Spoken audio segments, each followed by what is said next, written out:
Hello guys, leo tuko na beast hapa. What's your name bro? My name is Hanif Ahmed Salam.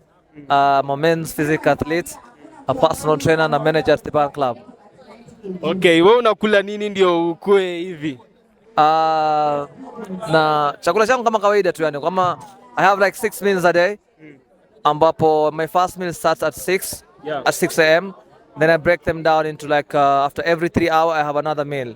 So my first meal technically would be like 6 egg white and 2 full, so that makes it 8 eggs, and I'm gonna have sourdough bread, maybe like 2 slices of bread. Then my second meal is gonna be after 3 hours from 6, so 6, 7, 8. By 9, it's gonna be having 8 oats, peanut butter, and a scoop of 2 scoops of whey protein. Then I'm gonna have a chicken breast, 6 ounce, and 150 gram of rice. Then I'm gonna have another chicken breast, 150 grams of whey. So that's like 6 meals a day. Yeah. Yeah. Yo, so how much do you spend on food like in a month? Like in a month approximately. Well, I don't even want to check it because it's just going to make you feel like you shouldn't be spending that much, but it's a lot. If you do the calculation, the supplement part, I'm sponsored by USN, so I don't spend much on the supplement part. But do the math of like by in those 4 meals that you're going to be having, it's 200 gram of chicken or fish per day. So 4 times 4, 200 times 4, that's like how much? 800 grams of chicken breast or fish per day.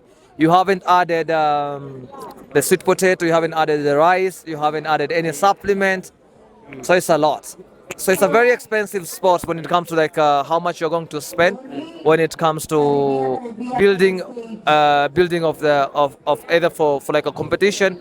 But when now you're coming for the competition, it's even much more expensive because the expenses comes even much more because the supplement that you're going to be taking is way much more than you would spend during like off season when you're not prepping for a show. So for how long have you been doing this? I started training seriously when I was 2013, 2014, May. Until now, I've never stopped. So I did my first show. I started training 2014 actually, May 2014. I competed my first competition during Modern Fitness, which was 2015, December 05. And now that's my first show ever, and I didn't even make it to the final. Then 2016, that's when I competed for Mr. Nairobi. I won the overall men's physique. Then I went for Mr. Kenya. 2016, I won the overall men's physique again. Then I went for 2017. I didn't do so well. I placed third for the first time. And I took a time off, and then I came back on stage in 2021. That was for Mr. 001, which was covering for the whole East African champions, and I won the overall again. And so that's been my journey. What inspired you to do this? To do bodybuilding? Yeah. As a competition or lifting? Like to just compete or what? Yeah, I need to. Like, did you see someone do it and you felt like? So basically, I was just running away from like depression. I was going through some hard time, like mentally I wasn't, so I needed something to distract myself. Through that one, I fell in love with the sports. But before it was just for the look, just to look good and stuff, like to just build my confidence. And then I fell in love with the sports. I went to do the show, then I fell for it, and I feel like this is what I feel like this is where I belong. So for someone who is struggling with weight loss, what can you tell them? For the weight loss, I think what you have to do here is first you have to be consistent, and you just have to understand that this thing is going to take time. So you just have first, you have to prepare like mentally. You have to be very strong mentally to understand that this is not just going to be like you walk the next day that you drop all like 10 kg. So these things takes time, and you just have to be patient. Another thing is that we have to watch whatever you are eating, which means you don't have to go crazy on the diet part, but from whatever you were eating before you started that journey, start to drop the amount of whatever you are eating. Even if you're eating like whatever chapatis, if you're having like 4 chapatis, then drop them down to like 2 or to 1 and stuff like that. Then you just have to understand like it takes time. It takes time, and then you have to have the person who is going to guide you through the whole journey. Get somebody who's knowledgeable so that he's going to prepare you in a way that you're not going to get any injury as you're beginner to this one. Is it true that if someone is fat and they are trying to lean up, they can subject themselves to a carnivorous diet where they can eat pure meat with water, like even 7 months, then they will lean up perfectly? I wouldn't do that because I mean, the whole journey is supposed to be a healthy journey. Yeah?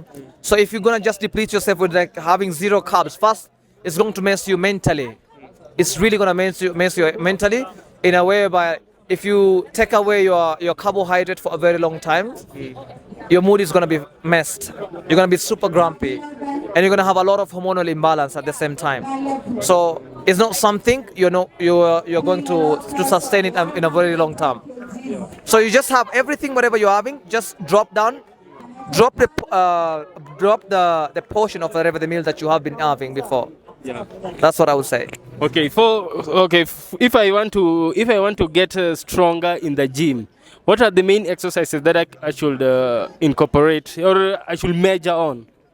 I mean, strength. I would say strength is something like it comes with a lot of genetics. Genetics plays a very big role in that one. Yeah.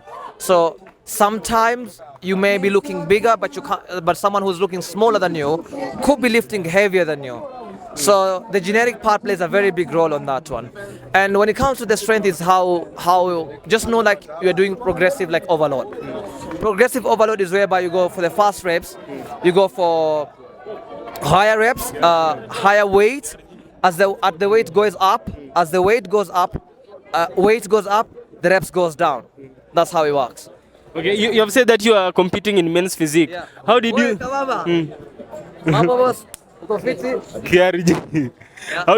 How did you know that you are built for men's physique? Not open bodybuilding? You see, what I would say here, what we're basically doing here in Kenya is that everyone starts with the men's physique. Most of the people that start with the men's physique, then gradually they will say, like, okay, now I have elevated from men's physique, now I want to switch to bodybuilding. I can, if I choose tomorrow to switch to bodybuilding, I can still do bodybuilding and I can still winning the show. Then I don't feel like, I feel if I switch to bodybuilding, my genetics still plays a very big role. And alhamdulillah, I'm so grateful, like I have the genetics for both sides. If I switch to bodybuilding, I'll still be doing damages. If I switch to men's physique, I'm still going to be doing damages. I've seen someone on the internet say that most of the people who do the men's physique, they love skipping leg day. Is that true? I wouldn't say, because see, basically, okay, here's what I'm saying. You don't need much of the legs in men's physique. Yeah. You don't need much of the legs in men's physique. So why would you be wasting so much time focusing on the legs? That makes sense. So you need a little bit of it because you're not going to be judged by the legs, because the men's physique, like, you're going to be wearing shorts.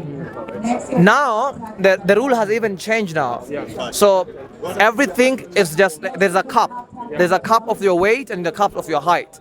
So if imagine you spend so much weight, your legs are carrying so much weight, then that's going to be limiting you, not being able to pack a lot of muscle.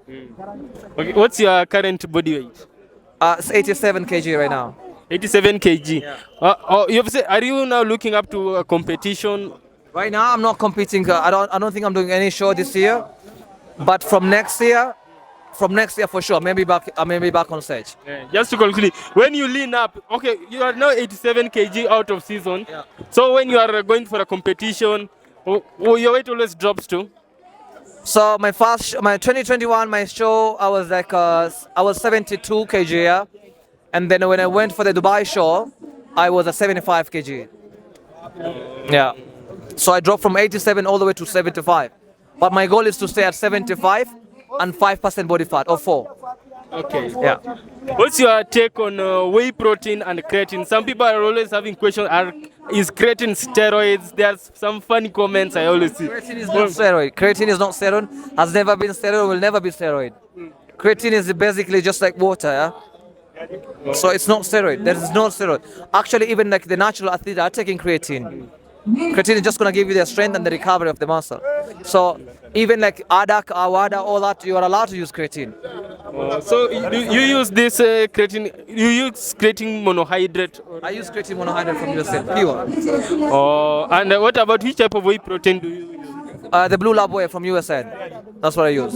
Any day, every day, twice on a Sunday. How many times do you train in a week? 5. It depends. Right now, 5. I like to give myself to recover much more on an off season. But during on prep, I could be training to like 6 times a week at least. Do you follow Mike Menza? Mike Menza, yes I do. Does his opinion make sense on the lifting weights? Like you can train for even 2 days in a week or 3 days. See, with bodybuilding, yeah, I would say do what works for you. If that's what works for him, well and good enough. Others will say like a Honey Rumble will tell you to train Monday, Tuesday, Wednesday, Thursday rest, Friday, Saturday, Sunday rest. Who is your favorite bodybuilder of all time? My favorite, Phil Heath. Phil Heath any day. Why do you guys love Phil Heath? I asked Richard Guitar who is favorite. He said Phil Heath also. What do you like about him? I like the confidence and that he's doing and how he backs it up. Because you can say like you're confident, but if you cannot back it up, whatever you're saying, then you're full of shit. So he talks he walks the talk. If he say I'm gonna do damages, he does the damages. And that's what I like about him, his mindset. He's not scared of anybody. He knows like if I show up 100%, I'm gonna smoke everybody. And that's exactly what I say. And that's what I do. What about Arnold? Eh? He's good. He's good, yeah. But he's not my favorite. You asked me for who's my favorite. He's opinionated, and this is my opinion. From my opinion, I feel like Phil Heath is any day. Now, what about in the men's physique? Who are you looking up to right now? Jeremy Bondia. Jeremy Bondia. Any day. Jeremy has always been my idol. I support, and it's for the same reason. He's confident, and if he's on, he's on. If he's on, he's on. Sibam for classic physique any day. Classic physique, C-Bam. Bikini, I'll say Laura Lee. What else? Men's physique, Jeremy, but I like Ryan Terry too at the same time. But this time, watch out on Ali Bilal. It's going to be the next big thing.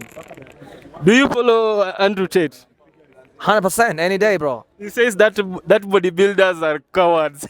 That's the point. Like bodybuilders not for fighters. Bodybuilders are not fighters. So you cannot put a bodybuilder in front of an MMA and expect a bodybuilder to fight. Bodybuilding is for the muscle. It's for the gram, I would say. Our muscles are not for fights. Our muscles are for the gram, for looking good. We're not for the strength. We're not fighters.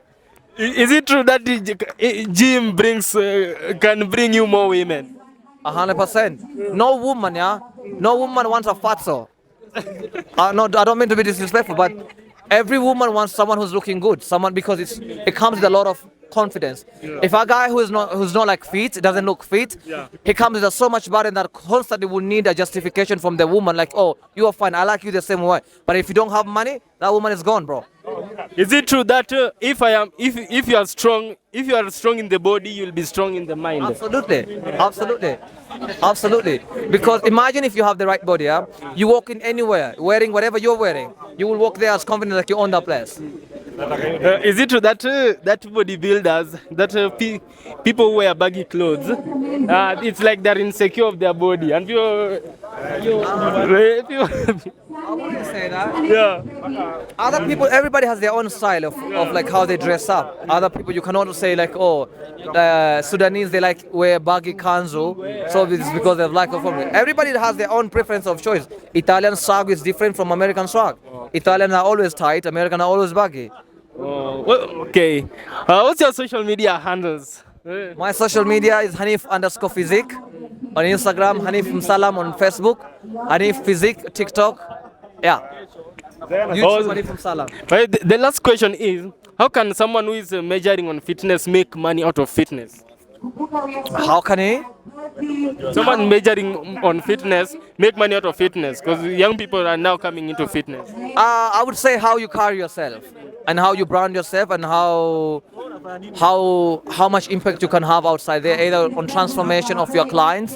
If your clients like are getting the result that you're wanting, and if your content, like you create some nice content and how you're using your social media, that's just going to determine how much impact how much money you're going to be making from that. Because brands are going to come to you and approach you and be like they want to be associated by whatever you're doing. But if you're just gonna be like muscle and then you're not using that muscle as a fuel, it's not gonna generate you any money. What about like it's only a small percentage that can get a chance to work with the brands? What about someone who's just trying, or can focus on maybe personal training, something like that? Yeah, if